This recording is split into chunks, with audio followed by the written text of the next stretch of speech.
नमस्कार, स्वागत है आप सभी का। जैसे कि जेंडर, रिलीजन एंड कास्ट, ये सभी जो पार्ट है वो हमारे डेली लाइफ के ऊपर इन्फ्लुएंस डालते हैं। वो उससे हम क्या होते हैं, हर दिन प्रभावित होते हैं, हर दिन उसका इन्फ्लुएंस हमारे लाइफ के ऊपर होता है। तो चलिए आज की इस वीडियो लेक्चर में हम क्लास 10 सीरीज का chapter 3 gender, religion and caste, ये चैप्टर का रिव्यू रिवीजन करने वाले। बिलीव मी, ये चैप्टर की जो मेन इंपॉर्टेंट टॉपिक है, मेन इंपॉर्टेंट कंसेप्ट, उसके साथ जो पॉइंट है वो मैं आपको इस वीडियो लेक्चर में कंप्लीट करवा के देने वाला हूँ। तो बिलीव मी, इस चैप्टर को आपको फुल देख लेना है और इस चैप्टर के ऊपर जितने सारे क्वेश्चन आते हैं वो आपको सॉल्व हो जाएंगे। तो चलिए इस चैप्टर की शुरुआत करते हैं। इस चैप्टर की नोट्स आपको टेलीग्राम चैनल पे मिल जाएगी, उसकी लिंक नीचे डिस्क्रिप्शन बॉक्स में गिवन है।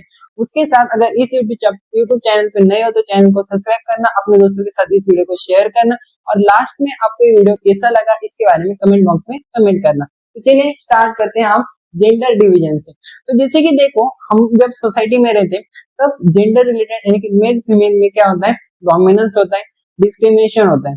जेंडर, उसके साथ साथ रिलीजन की बात करें तो डिफरेंट डिफरेंट रिलीजन्स में क्या होता है, डेली लाइफ में डिस्क्रिमिनेशन चलता है। उसके साथ जो कास्ट होती है, कास्ट में भी क्या होता है, डेली लाइफ में डिस्क्रिमिनेशन होता है। तो हम सबसे पहले जेंडर के बारे में समझने वाले, जेंडर एंड पॉलिटिक्स के बारे में। सेकंड हम पढ़ने वाले रिलीजन एंड पॉलिटिक्स और लास्ट पढ़ने वाले हम कास्ट एंड पॉलिटिक्स। तो चलिए शुरुआत करते हैं। जैसे कि देख सकते हो आप, जेंडर डिवीजन क्या है, what is mean bye gender division. तो हायरार्कियल सोशल डिवीजन, यानी कि जेंडर डिवीजन क्या है, एक हायरार्कियल सोशल डिवीजन है। अभी जेंडर में अगर देखा जाए तो male and female, male and female. अभी ये डिवीजन कैसे है, हायरार्कियल है, यानी कि यहाँ पे मेल्स को ज्यादा वैल्यू मिलती है सोसाइटी में और फीमेल को कम वैल्यू मिलती है, यानी कि हायरार्कियल रैंक बेस्ड डिवीजन है। तो अब ये किसके ऊपर बेस है, based on social expectation, stereotypes, not biology.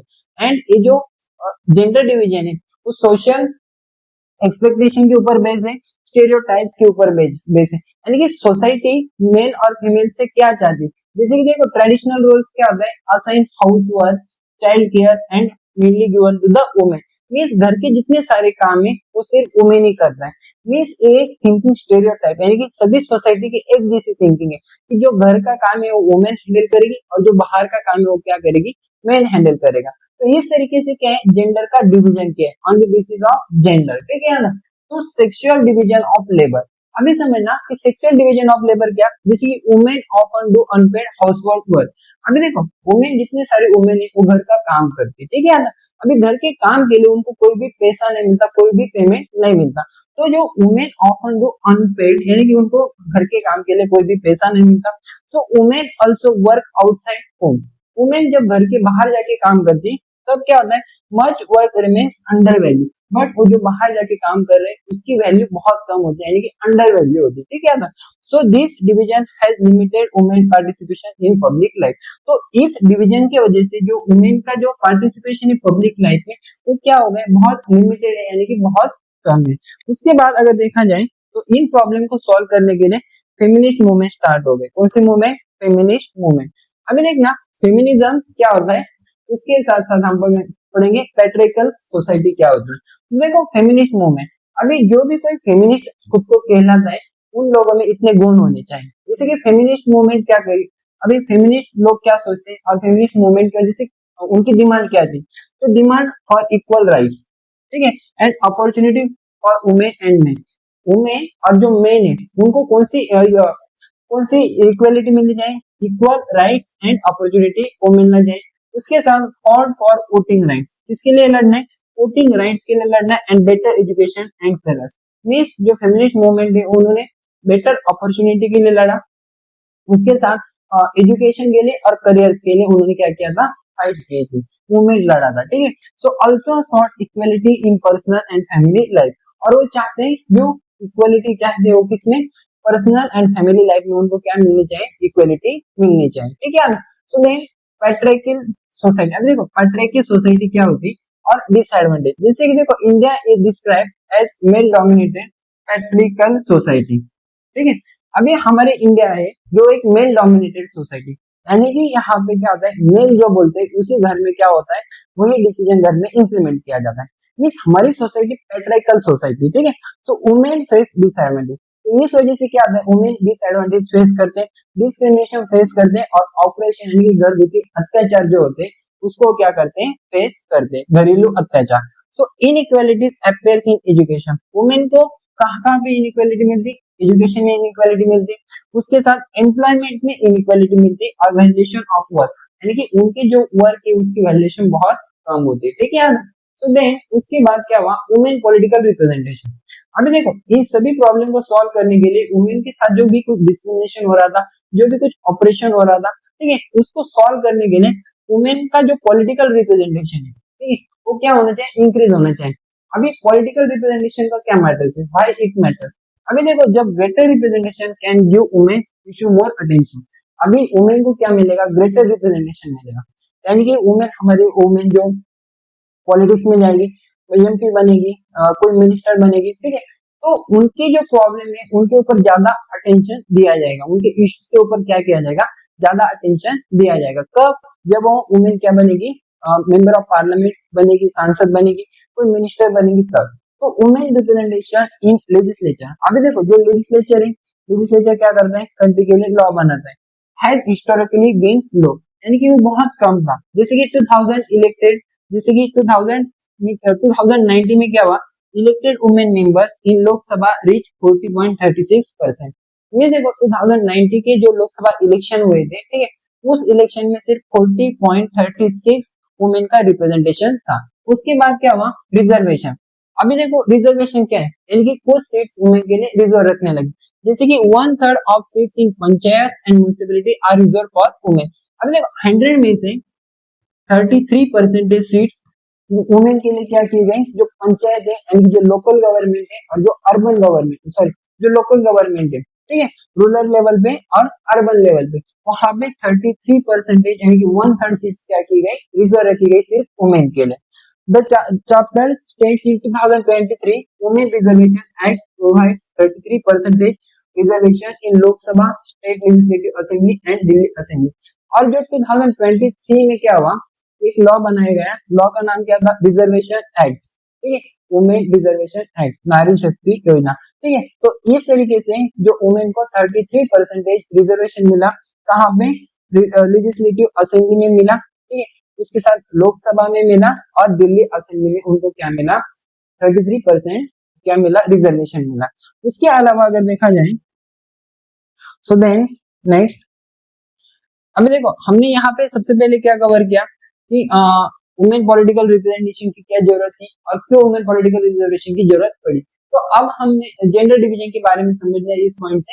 अब हम सेकंड पॉइंट पढ़ने वाले इस चैप्टर का, जैसे कि रिलीजन एंड कम्युनलिज्म, ठीक है। अभी सबसे पहले हम रिलीजन समझते हैं और उसके बाद हम कम्युनलिज्म को समझते हैं कि रिलीजन क्या है और कम्युनलिज्म क्या है।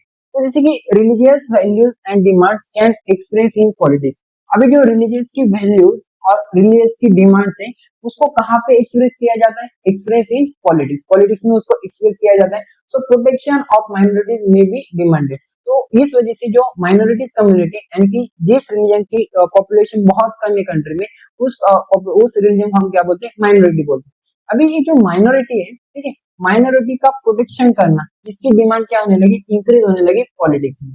सो फैमिली लॉज में बी डिबेटेड और ग्रेटर इक्वलिटी, और जो फैमिली लॉज है, ठीक है, यानी कि अलग अलग रिलीजन के लिए अलग अलग जो लॉ थी, फैमिली लॉ, ठीक है, उसका डिबेट होने लगा कहाँ पे, लोकसभा में, ठीक है। उसके बाद political action is acceptable when all religions are treated equally, जब सभी रिलीजन को इक्वली ट्रीट किया जाता है तब पॉलिटिकल एक्शन यानी कि जो गवर्नमेंट एक्शन लेगा वो क्या हो जाएगी, एक्सेप्टेबल हो जाएगी, ठीक है। तो आई होप आपको रिलीजन इन पॉलिटिक्स समझ में आया होगा। अभी कम्युनलिज्म क्या होता है, what is mean by communalism. अभी कम्युनलिज्म क्या होता है, treating religion as the basis of the nation, means कोई भी एक रिलीजन को कंट्री के पॉलिटिक्स में क्या किया जाता है, उसको ऐड किया जाता है, ठीक है। मींस कोई भी एक रिलीजन को क्या किया जाता है, कंट्री का बेस माना जाता है, ठीक है। जैसे कि श्रीलंका में बुद्धिज्म रिलीजन को क्या किया था, कंट्री का बेस माना था, इस वजह से क्या होता, सिविल वार हुआ था। तो कम्युनलिज्म कब बढ़ता है, कोई भी एक रिलीजन को कंट्री का बेस माना जाता है। So one religion presented as superior, तो एक ही रिलीजन को क्या प्रेजेंट किया जाता है, सुपीरियर प्रेजेंट किया जाता है। So groups mobilise against one another, और जो ग्रुप्स होते हैं यानी कि अलग अलग डिफरेंट रिलीजन के जो ग्रुप होते हैं उनको एक दूसरे के खिलाफ भड़काया जाता है, एक दूसरे के खिलाफ क्या किया जाता है, संगठित किया जाता है लड़ने के लिए, ठीक है। तो extreme forms can lead domination, riots and violence, तो जो कम्युनलिज्म का एक्सट्रीम फॉर्म है उसका क्या इम्पैक्ट होता है, डोमिनेशन बढ़ता है, यानी कि जो रिलीजन मेजोरिटी में वो जो माइनॉरिटी रिलीजन है उनके ऊपर डोमिनेट करने का प्रयास करते हैं, उनके ऊपर दबाव डालने का प्रयास करते हैं, उसके साथ रिएक्ट यानी कि इस वजह से दंगे होते हैं, ठीक है, और वायलेंस क्रिएट होता है। तो कम्युनलिज्म आप लोगों को समझ में आया होगा। सो देन अभी हम पढ़ेंगे फॉर्म्स ऑफ कम्युनलिज्म। अभी देखो कम्युनलिज्म के कौन कौन से फॉर्म्स हैं, तो सबसे पहले हम समझेंगे एवरीडे बिलीफ्स, ठीक है, उसके बाद political dominance and mobilisation and violence. देखो यहाँ पे एवरीडे बिलीफ्स में क्या होता है, जो पॉलिटिकल कम्युनलिज्म के फॉर्म्स है तो उसमें रिलीजियस प्रिजुडिस एंड स्टेरियोटाइप्स। तो देखो यहाँ पे रिलीजियस प्रिजुडिस एंड स्टेरियोटाइप्स क्या होती है, प्रिजुडिस यानी कि क्या, किसी एक रिलीजन के बारे में निगेटिव सोचना, और स्टेरियोटाइप्स यानी कि क्या, सेम उसी रिलीजन के बारे में सोचते रहना, जैसे कि कोई एक रिलीजन है उनके बारे में प्रिजुडिस यानी कि नकारात्मक भावना है, ठीक है ना, तो believes in superiority of one's religion. तो जब कम्युनलिज्म बढ़ता है किसी कंट्री में तब उस कंट्री में एक ही रिलीजन को क्या माना जाता है, सुपीरियर माना जाता है, ठीक है ना।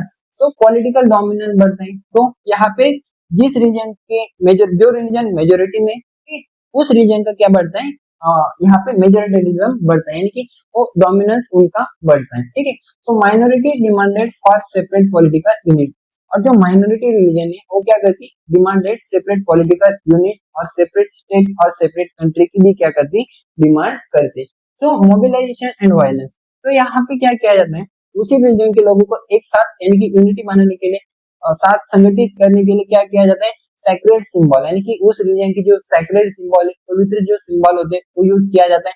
लीडर्स एंड इमोशनल अपील्स, यानी कि उसी रिलीजन के लीडर्स को खड़ा किया जाता है और इमोशनली उनको क्या किया जाता है, अपील किया जाता है लोगों को, ठीक है। तो communal violence reacts and market, तो इस वजह से क्या होता है, वायलेंस भी बढ़ते हैं, रिएक्ट भी होते हैं और दंगे वगैरह होते हैं, ठीक है।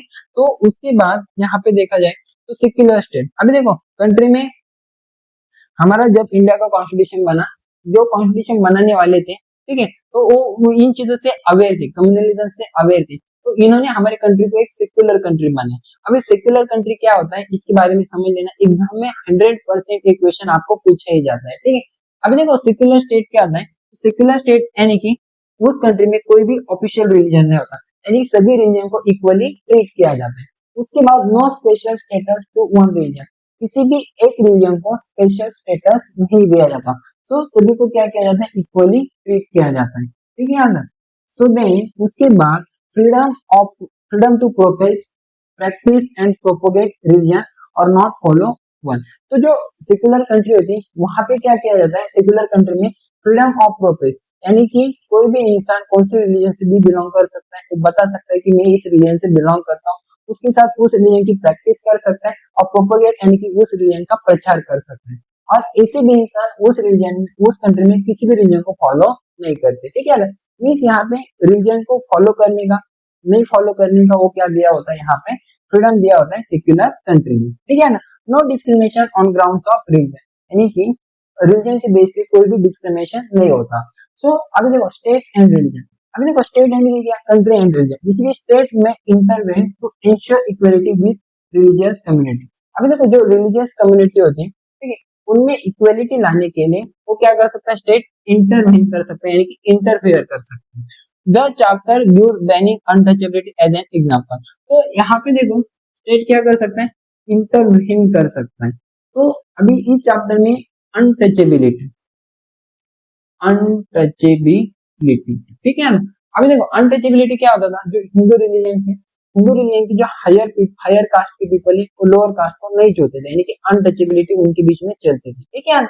तो इस वजह से क्या किया कंट्री का जो गवर्नमेंट यानी कि जो स्टेट का रीजन स्टेट का जो गवर्नमेंट है, ठीक है, स्टेट यानी कि यहाँ पे कंट्री का जो गवर्नमेंट है, ठीक है, गवर्नमेंट ने क्या किया, इस रीजन में इंटरवेन किया और अनटचेबिलिटी को बैन किया गया, ठीक है। So secularism is a foundation of India, तो इस वजह से जो सेक्युलरिज्म है हमारे इंडिया का क्या बना है, फाउंडेशन बना है। तो इस तरीके से हमने सेक्युलरिज्म क्या है इसके बारे में समझ लिया। फिर उसके बाद कास्ट इनइक्वालिटीज, अभी देखो हम थर्ड नंबर का सोशल डिवीजन देखने वाले, कास्ट इनइक्वालिटी। हमने जेंडर डिवीजन देख लिया, रिलीजियस डिवीजन देख लिया, अभी हम कास्ट इनइक्वालिटीज को देखने वाले। जैसे कि देखो जो कास्ट सिस्टम है caste division is describe as special to India. देखो हमारे इंडिया में अलग अलग कास्ट के लोग रहते हैं, इस अलग अलग कास्ट को फॉलो करते हैं, अलग अलग जाति अलग अलग समूह से वो क्या करते हैं, बिलोंग करते हैं। सो ये जो हमारे इंडिया का एक स्पेशल प्रॉब्लम, ठीक है। तो hereditary occupational division was sanction bye rituals. देखो ये जो हेरिडिटरी ऑक्यूपेशनल है, मीन्स क्या करते हैं, जैसे कि माँ पिता जो बिजनेस करते हैं, ठीक है, उसके बाद उनके बेटे भी क्या करते हैं, वही बिजनेस करते हैं, यानी कि वो क्या होता है, पीढ़ी द्वारा पीढ़ी क्या होता है, आगे चलता रहता है। तो इसको हम क्या बोलते हैं, हेरिडिटरी ऑक्यूपेशन। फॉर एग्जांपल कोई फैमिली फार्मिंग का बिजनेस कर रही है, तो उनके जो आने वाले लोग हैं, आगे वाली जो जनरेशन है, वो भी क्या करेगा, फार्मिंग का ही बिजनेस करेगा। तो इस ऑक्यूपेशन को हम क्या बोलते हैं, हेरिडिटरी ऑक्यूपेशन बोलते हैं। अभी देखो कास्ट सिस्टम में क्या होता था, हेरिडिटरी ऑक्यूपेशनल सिस्टम चलता था। फार्मिंग कर रहे हैं तो आने वाली जनरेशन भी क्या करेगा, फार्मिंग ही करेगा। तो marriage and social interactions were regulated within caste. अभी जो मैरिज जो होता था और जो सोशल इंटरैक्शन यानी कि दैनंदिन जो व्यवहार चलता था हमारा दिन भर, जैसे कि डेली लाइफ जो चलती थी, तो उसी कास्ट में होती थी। मैरिज भी उसी कास्ट में होता था, सोशल इंटरैक्शन जो होता था उसी कास्ट में किया जाता था। Outcast groups face exclusion and untouchability. और जो आउटकास्ट ग्रुप यानी कि दूसरे कास्ट के जो लोग थे, वो अनटचेबिलिटी और एक्सक्लूजन को क्या करते थे, फेस करते थे, ठीक है ना। तो चेंजेस एंड कंटिन्यूटी। अभी देखो जो कास्ट सिस्टम में कब चेंजेस आए, जैसे कि डेवलपमेंट जब बढ़ी, यानी कि बड़े बड़े सिटीज ग्रो होने लगी, लोगों के पास पैसा आने लगा, एजुकेशन लोग लेने लगे, ठीक है, यानी कि लिटरेसी रेट जब बढ़ी, तब क्या हुआ, कास्ट सिस्टम में चेंजेस हुए, अर्बनाइजेशन हुआ, यानी कि बड़ी सिटीज फॉर्म हुए, लिटरेसी बढ़ा, ऑक्यूपेशनल मोबिलिटी, यानी कि ऑक्यूपेशन की वजह से एक जगह से दूसरी जगह जाना पड़ा, ठीक है। तो यहाँ पे जो ओल्ड हायरार्कीज है उनको क्या किया गया, वीक किया गया। तो कास्ट हैज नो डिसअपियर। तो कास्ट क्या होने लगी, जैसे कि कास्ट टोटली डिसअपियर नहीं हुए, फिर भी इन चीजों की वजह से क्या हुआ है, कास्ट सिस्टम में चेंजेस हुए। अर्बनाइजेशन की वजह से क्या हुआ है, आउटकास्ट में यानी कि दूसरे कास्ट में क्या किया जाता था, मैरिज किया, मैरिज होते हैं अब, ठीक है।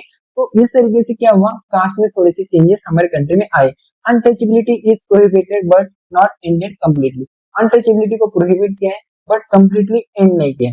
तो caste remains linked to economic status. अभी जो कास्ट है ना, वो इकोनॉमिक स्टेटस से क्या है, कंटिन्यूटी लिंक है। तो इस तरीके से हमने क्या किया, जो कास्ट सिस्टम एंड कास्ट में किस तरीके से चेंजेस आए इसके बारे में देख लिया।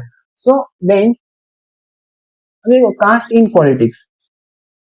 कास्ट इन पॉलिटिक्स में हम क्या पढ़ेंगे, अब देखो जैसे कि parties consider caste composition when selecting candidates. अभी देखो जो पॉलिटिक्स होता है, तो पॉलिटिक्स में कास्ट का बहुत इंपॉर्टेंट रोल होता है। जैसे कि जो पार्टीज होती है, अलग अलग पार्टीज कास्ट कंपोजिशन करके जब कैंडिडेट्स को सिलेक्ट करने, तो governments include representatives of different caste and tribes. तो उस पार्टीज में क्या किया जाता है, अलग अलग कास्ट के, ठीक है, या गवर्नमेंट्स में अलग अलग कास्ट के एंड अलग अलग ट्राइब्स के कैंडिडेट्स को सिलेक्ट किया जाता है।